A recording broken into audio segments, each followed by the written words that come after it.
Tentang EBT dan tertuang dalam program-program mulai dari hilirisasi, pajak karbon, bahkan hingga mafia tambang juga akhirnya disebut semalam. Tapi kalau kita melihat realisasi bauran EBT kita di 2023 ini sebenarnya di bawah target pemerintah yaitu 17%.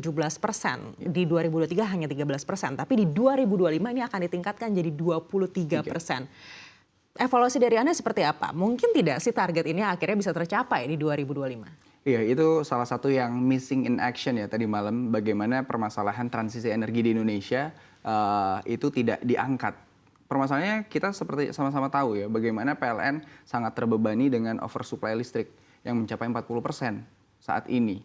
Dan itu kira-kira nilainya 6 gigawatt. Bagaimana transisi energi ini dapat berjalan dengan sesuai target ketika kondisinya PLN sendiri itu sedang menanggung beban oversupply. Jadi inilah yang harusnya tadi malam saya harapkan ya, atau mungkin kebanyakan dari para pengamat energi juga mengharapkan hal inilah yang lebih dibahas dan ditekankan. Sayang sekali saat pertanyaan terbuka juga tidak dijelaskan ya bagaimana strateginya ketika kita berbicara transisi energi, tidak hanya dari sumber energinya saja, tapi bagaimana proses transisi dari fossil fuel, basisnya adalah batu bara dan bahan bakar, ada PLTD, menuju ke EBT, tapi tidak mengenyampingkan juga bagaimana ketahanan energi nasional. Dan kalau menyambung lagi dengan topik debatnya adalah desa dan juga masyarakat adat, sebenarnya di situ juga harusnya para kandidat bisa melihat ya bagaimana peluang untuk desentralisasi energi, sumber energi menjadi sebuah peluang yang bisa ditawarkan sebagai opsi mereka. Baik, jadi menurut Anda oversupply ini menjadi masalah pertama, target tidak tercapai di 2023 atau ada masalah-masalah lainnya yang menurut Anda ini juga termasuk kegagalan pemerintah? Saya bisa bilang ini bentuk kesalahan planning ya, bagaimana saat kita overestimate kebutuhan energi nasional. Kita merencanakan 35.000 megawatt pembangunan pembangkit listrik pada saat itu, namun pada kenyataannya ketika program itu berjalan, tidak semuanya terserap sebanyak itu. Jadi pemerintah saat ini juga sedang memitigasi dengan cara beberapa kebijakan ya, elektrifikasi, memberikan kebijakan kompor listrik salah satunya, rice cooker. Namun itu sendiri juga tidak bisa menjadi sebuah solusi untuk menyerap kelebihan energi listrik yang saat ini terjadi. Seperti itu Mbak Aneko. Baik, kita akan coba beralih dulu ke Pak Bustanu. Pak Bustanu, kalau menurut Pak Daemas dalam debat Pilpres semalam ini ada poin-poin yang seharusnya dibahas tapi justru tidak tersebut. Kalau terkait dari pangan sendiri, kita mendengar banyak disebut soal impor pangan ini yang semakin tinggi. Dan menjadi salah satu highlight juga. Evaluasi dari Anda seperti apa? Apakah memang menurut Anda karena El Nino semata atau memang ini adalah kegagalan pemerintah dalam mengelola produksi dalam negeri? Baik, terima kasih Mbak Nike. Iya, ada yang tidak tuntas. Jadi masyarakat itu berharap jawaban dari cawapres. Sekarang yang merepresentasi pemerintah siapa yang malah sulit ya, malah cawapres nomor 2 yang merepresentasi pemerintah padahal dia di pemerintah kota. Anyway, di apa yang tidak tuntas itu mungkin lebih banyak pada penyebabnya tidak dijelaskan dengan tuntas, dengan baik ya. Oke, El Nino sering dijadikan alasan, kita paham memang sebetulnya terjadi, tapi memang yang menurut saya yang belum dapat terlaksana dengan baik sepanjang pemerintahan ini adalah penggunaan teknologi. Dimulai teknologi itu dari varietas baru, bahkan kalau mau yang lebih canggih sekarang orang sudah berbicara precision agriculture ya, pertanian presisi. Dan di situ terus terang memang memerlukan pendampingan petani selain pemihakan di kebijakan ya, sampai kepada penyediaan teknologi yang saya sampaikan tadi. Misalnya varietas baru.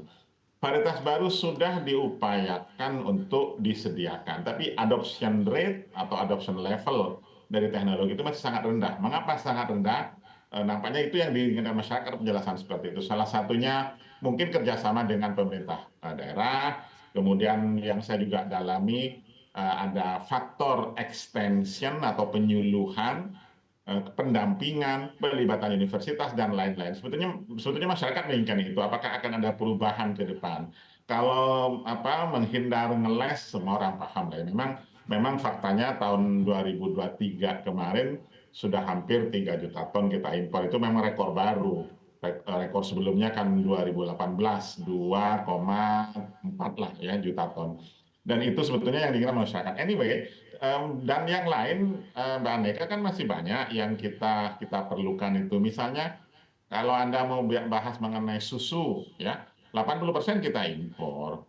Kemudian apa?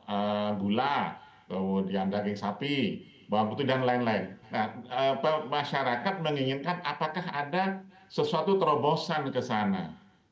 Apakah ke depan itu ada ekspektasi baik kalau kayak istilah Mas Dimas tadi, apakah ada optimisme baru yang disampaikan. Sebetulnya itu mungkin kata kunci yang diinginkan oleh masyarakat, tapi kita tidak mendengar ya, sangat disayangkan.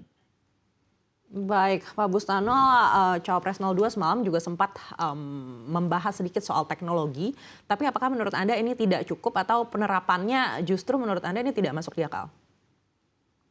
Sebetulnya yang diinginkan itu dari strategik, dari teknologi yang saya sampaikan. Jadi kira-kira turun menjadi kebijakan, ya, turun menjadi program akan seperti apa.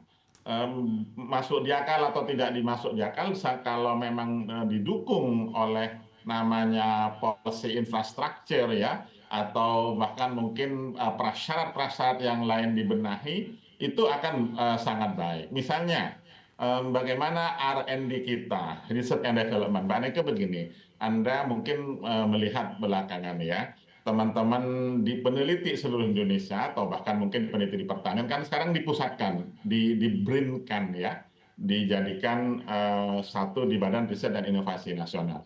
Nah, masa transisi itu juga menimbulkan apa ya, kepanikan tersendiri. Dan itulah teknologi jika tidak disediakan oleh kita sendiri malah kita impor, which is not good gitu ya. Kita tidak memungkinkan itu. Nah, kapasitas teman-teman peneliti kan sangat baik. Dan di situ yang Baik. perlu terus dibenahi. Itulah namanya inovasi di situ. Mas, kalau melihat yang disampaikan oleh Cawapres ini kan periodenya itu mungkin baru efektif nanti di akhir 2024 atau di 2025. Tapi di sepanjang tahun 2024 ini, agar kita mungkin bisa mengejar target 23% di 2025, apa yang harus menjadi fokus pemerintah? Fokus pemerintah adalah bagaimana penyerapan listrik ini dipenuhi, jangan sampai malah over kuotanya bertambah lagi. Dan juga bagaimana roadmap ataupun blueprint yang memang sudah diarahkan untuk mencapai komitmen ENDC di tahun 2030 itu juga dilaksanakan. Kita harapannya adalah di sini lebih kepada percepatan ya, sama seperti beberapa visi misi Capres-Cawapres untuk mencapai target net ZEE di 2060 itu bisa diakselerasi. Namun ya seperti yang kita lihat juga bagaimana kondisi geopolitikal yang terjadi saat ini, bagaimana kondisi transisi energi dan juga teknologi negara-negara yang memang memiliki teknologi untuk EBT tersebut juga terhambat untuk suplainya. Ini memang sangat menantang di 2024. Harapannya kita bisa sudah memulai ya, PLN juga bisa lebih, memang kondisinya saat ini tidak terlalu kondusif untuk ada beberapa perubahan yang memang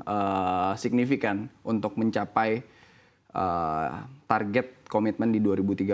Namun apa yang bisa dilakukan saat ini adalah mempercepat proses transisi energi, khususnya program-program yang memang sudah dijalankan seperti dedieselisasi, di mana kita punya 5.200 PLTD di seluruh Indonesia yang memang akan dikonversi menjadi gas ataupun sumber energi biomasa atau bio yang lainnya, seperti itu Mbak Ana.